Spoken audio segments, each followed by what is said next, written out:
ആരാധകൻ മാത്രമേ ആകുന്നുള്ളൂ. ഇത് തന്നെയാണ് ഭക്തിയിലും സംഭവിക്കുന്നത് എന്ന് വേണമെങ്കിൽ പറയാം. കണ്ണന്റെ കഥകളും എല്ലാം വായിച്ചും കേട്ടും അറിഞ്ഞു കഴിയുമ്പോൾ അദ്ദേഹത്തിന്റെ ഒരു ആരാധകൻ മാത്രമാണ് നമ്മൾ ആകുന്നത്. പക്ഷേ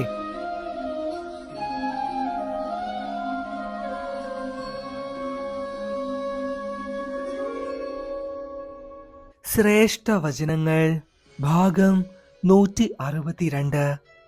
നിന്റെ ആത്മമിത്രത്തെ കൂട്ടുപിടിക്കൂ, നിനക്ക് അതുകൊണ്ട് നല്ലതു മാത്രമേ സംഭവിക്കുകയുള്ളൂ. ഹരേ കൃഷ്ണ. നമസ്കാരം. കണ്ണന്റെ കഥകളും പ്രഭാഷണങ്ങളുമെല്ലാം കേട്ടും വായിച്ചും അറിഞ്ഞതിനു ശേഷം ഒരു യഥാർത്ഥ ഭക്തനോ ഭക്തയോ ആകുവാൻ നിങ്ങൾ ആഗ്രഹിക്കുന്നുണ്ട് എങ്കിൽ ആയതിനു വേണ്ടി എന്തെല്ലാം കാര്യങ്ങളായിരിക്കും ശ്രദ്ധിക്കേണ്ടത്? അതിൽ പ്രധാനമായി ഏത് തരത്തിലുള്ള സുഹൃത്തുക്കളെയാണ് നിങ്ങൾ തിരഞ്ഞെടുക്കേണ്ടത് എന്നിവയെക്കുറിച്ചൊക്കെയാണ് കേട്ടോ ഇന്നത്തെ ഈ വീഡിയോയിലൂടെ നമ്മൾ ചർച്ച ചെയ്യുവാൻ പോകുന്നത്. കണ്ണനെ സ്നേഹിക്കുന്ന രണ്ടാമത്തെ തലത്തിലൂടെയും ഒന്നാമത്തെ തലത്തിലൂടെയും കടന്നു പോകുന്ന എല്ലാ ഭക്തജനങ്ങൾക്കും അത്രമാത്രം ഉപകാരപ്രദമായിട്ടുള്ള ഒരു വിഷയം തന്നെയായിരിക്കും ഇത്. ഈ ഒരു വീഡിയോ മുഴുവനായും കേട്ട് കഴിയുമ്പോൾ നിങ്ങൾക്കത് മനസ്സിലാകും. അവസാനം വരെ കാണുക. പറയുന്ന ഓരോ കാര്യങ്ങളും ശ്രദ്ധാപൂർവം കേട്ടുകൊള്ളുക. പിന്നെ പ്രത്യേകം എടുത്ത് പറയേണ്ടതില്ലല്ലോ, ഇപ്പോൾ തന്നെ ചെറുതായിട്ടൊന്ന് ലൈക്ക് ചെയ്യുന്ന കാര്യം കൂടി പരിഗണിക്കാം കേട്ടോ. എന്നിരുന്നാൽ മാത്രമേ നമ്മളിടുന്ന എല്ലാ വീഡിയോകളും നിങ്ങൾക്ക് ലഭിക്കുന്നുണ്ട്, പക്ഷെ മറ്റുള്ളവർക്കും ലഭിക്കുന്നുണ്ടോ ഇല്ലയോ എന്ന് അറിയില്ലല്ലോ. അവർക്കും കൂടി ലഭിക്കുവാനാണ് ഇപ്രകാരം പറയുന്നത്. ശരി, അപ്പോൾ ഒട്ടും ദീർഘിപ്പിക്കുന്നില്ല, ഭഗവാന്റെ നാമത്തിൽ തന്നെ നമുക്ക് തുടങ്ങാം. ശരിക്കും നമ്മൾ എല്ലാവരും കണ്ണന്റെ ഭക്തരാണോ? ഒന്ന് ചിന്തിക്കേണ്ടതായിട്ടുണ്ട് കേട്ടോ. കാരണം ഭഗവാന്റെ കഥകളും പ്രഭാഷണങ്ങളുമെല്ലാം കണ്ടും കേട്ടുമറിഞ്ഞ് നമ്മൾ ഒരു ഭക്തൻ ആണ് എന്ന് എങ്ങനെ ഉറപ്പിക്കുവാനായി സാധിക്കും? ഉദാഹരണമായി പറഞ്ഞു കഴിഞ്ഞാൽ, ഇടയ്ക്കൊക്കെ ഒരു നടന്റെ സിനിമ നമ്മൾ സ്ഥിരമായി കണ്ടു എന്നിരിക്കട്ടെ. അപ്രകാരം കണ്ടു കഴിയുമ്പോൾ അദ്ദേഹത്തിന് നമുക്കങ്ങ് ഇഷ്ടമാകും എന്ന് കരുതി ഒരിക്കലും നമ്മൾ അദ്ദേഹത്തെ പരിപൂർണമായും ഉൾക്കൊള്ളുന്നില്ല, ആരാധിക്കുന്നില്ല. അദ്ദേഹത്തിന്റെ ഒരു ഫാൻ മാത്രമേ നമ്മൾ ആകുന്നുള്ളൂ, ആരാധകൻ മാത്രമേ ആകുന്നുള്ളൂ. ഇത് തന്നെയാണ് ഭക്തിയിലും സംഭവിക്കുന്നത് എന്ന് വേണമെങ്കിൽ പറയാം. കണ്ണന്റെ കഥകളും എല്ലാം വായിച്ചും കേട്ടും അറിഞ്ഞു കഴിയുമ്പോൾ അദ്ദേഹത്തിന്റെ ഒരു ആരാധകൻ മാത്രമാണ് നമ്മൾ ആകുന്നത്. പക്ഷേ ഒരു യഥാർത്ഥമായ ഭക്തിയിലൂടെയാണ് കടന്നു പോകുന്നത് എങ്കിൽ രണ്ടാമത്തെ തലത്തിലൂടെയും മൂന്നാമത്തെ തലത്തിലൂടെയും നമ്മൾ എല്ലാവരും കടക്കേണ്ടതായിട്ടുണ്ട്, പ്രവേശിക്കേണ്ടതായിട്ടുണ്ട്. അതിന് ആദ്യമേ നമ്മൾ ചെയ്യേണ്ട പ്രധാനപ്പെട്ട കാര്യം നമ്മുടെ ചുറ്റുപാടുകളെ ശ്രദ്ധിക്കുക എന്നതാണ്. നമ്മുടെ സുഹൃത്തുക്കൾ, വായിക്കുന്ന ഗ്രന്ഥങ്ങൾ, കണ്ടുമുട്ടുന്ന വ്യക്തികൾ, എന്തിനേറെ നമ്മളെല്ലാവരും കിടക്കുന്ന മുറി പോലും ഇതിനെല്ലാം സ്വാധീനിക്കുന്നുണ്ട് എന്നതാണ് യാഥാർത്ഥ്യം. ഇന്നത്തെ വിഷയത്തിൽ നമ്മൾ സുഹൃത്തുക്കളുടെ കാര്യം മാത്രമേ പറഞ്ഞു പോകുന്നുള്ളൂ.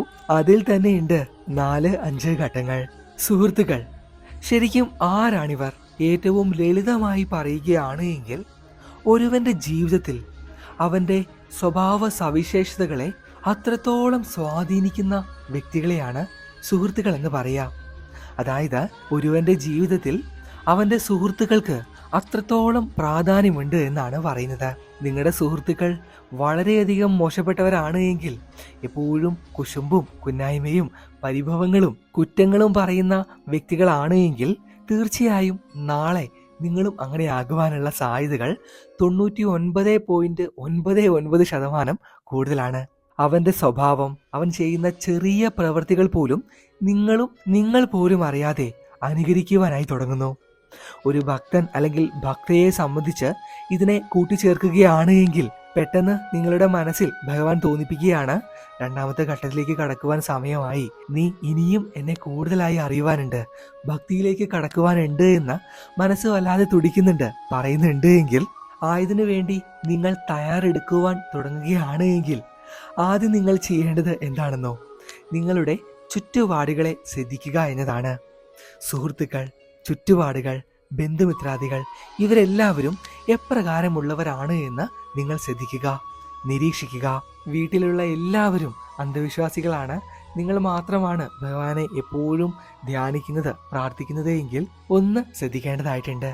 അതേപോലെ തന്നെ നിങ്ങളുടെ സുഹൃത്തുക്കൾ എപ്പോഴും കുറ്റവും കുറവും പറഞ്ഞുകൊണ്ടിരിക്കുന്ന വ്യക്തികളാണ് എങ്കിൽ, ഭഗവാനുമായി ഒരുപാട് അടുപ്പമൊന്നും ഇല്ലാത്ത വ്യക്തികളാണ് എങ്കിൽ, അവരെയും തീർച്ചയായും നിങ്ങൾ ഒഴിവാക്കേണ്ടതായിട്ടുണ്ട്. അവരെ വിഷമിപ്പിക്കാതെ നോവിക്കാതെ അവരിൽ നിന്നും അകലുവാനായി നിങ്ങൾ ശ്രമിക്കുക. അത് തന്നെയാണ് വേണ്ടത്. ഇനി മറ്റു കൂട്ടരുണ്ട്. അവരായിരിക്കും ഏറ്റവും ബ്ലെസ്ഡ്. തൻ്റെ സുഹൃത്തുക്കൾ ഭഗവാനെ അത്രമാത്രം ആരാധിക്കുന്നവരും പ്രാർത്ഥിക്കുന്നവരും ധ്യാനിക്കുന്നവരുമാണ് എങ്കിൽ കാര്യങ്ങൾ കുറച്ചുകൂടി എളുപ്പമായിരിക്കും. നേരെ ചെല്ലുന്നു, നിങ്ങൾക്ക് വേണ്ട ഉപദേശങ്ങളെല്ലാം പതിയെ പതിയെ അവരിൽ നിന്നും സ്വാംശീകരിക്കുവാനായി എളുപ്പത്തിൽ സാധിക്കുന്നതാണ്. നിങ്ങളുടെ സുഹൃത്തുക്കളെ മാറ്റി പുനഃസ്ഥാപിക്കുക. ഭക്തിയിലേക്ക് കൂടുതൽ അടുക്കുന്നവരുമായി നിങ്ങൾ സൗഹൃദം സ്ഥാപിക്കേണ്ടത് ഈ അവസ്ഥയിൽ അത്യാവശ്യമാണ്. എന്നിരുന്നാൽ മാത്രമേ ഭഗവാനുമായി ബന്ധപ്പെട്ട കൂടുതൽ അറിവുകളും ചിട്ടകളും പെട്ടെന്ന് തന്നെ നമുക്ക് ആർജിച്ചെടുക്കുവാനായി സാധിക്കുകയുള്ളൂ. പിന്നെ മറ്റൊരു കാര്യം പറയുവാനുള്ളത്, ഇന്നത്തെ ഈ ആധുനിക കാലത്ത് ഒരു വ്യക്തി മാത്രമാണോ നമ്മുടെ സുഹൃത്തുക്കൾ? അല്ലേ അല്ല. ഒന്ന് നിരീക്ഷിച്ചു നോക്കൂ. നാം സ്ഥിരമായി സോഷ്യൽ മീഡിയയിൽ കാണുന്ന കാര്യങ്ങൾ, വായിക്കുന്ന ബുക്കുകൾ, കേൾക്കുന്ന സംഭാഷണങ്ങൾ എന്നിവയെല്ലാം നമ്മുടെ സുഹൃത്തുക്കളാണ്. ഒരു പരിധിവരെ അറിഞ്ഞോ അറിയാതെയോ ഇവ നമ്മുടെ സുഹൃത്തുക്കളായി മാറിയിരിക്കുകയാണ്. നമ്മുടെ മനസ്സിലേക്ക് ഓരോന്നോരോന്നായി ഇവർ നൽകിക്കൊണ്ടിരിക്കുകയാണ്. അപ്പോൾ രണ്ടാമത്തെ ഘട്ടത്തിൽ നിങ്ങൾ പ്രധാനമായും ചെയ്യേണ്ടത്, എല്ലാ ദിവസവും മൊബൈലിൽ കാണുന്ന വീഡിയോകളിൽ മാറ്റങ്ങൾ വരുത്തുക. ഭക്തിപരമായ കൂടുതൽ കാര്യങ്ങൾ നിങ്ങൾ അറിയുകയും കാണുകയും കേൾക്കുകയും ചെയ്യുക. ഇതേപോലെ തന്നെ വായിക്കുന്ന പുസ്തകങ്ങളുടെ കാര്യത്തിലും ശ്രദ്ധിക്കേണ്ടതായിട്ടുണ്ട്. ഒരു ഗ്രന്ഥം പോലും വായിക്കാത്ത വ്യക്തിയാണ് നിങ്ങളെങ്കിൽ തീർച്ചയായും അടുത്ത ദിവസം മുതൽ അടുത്ത ദിവസത്തേക്ക് മാറ്റിവെക്കേണ്ടതില്ല.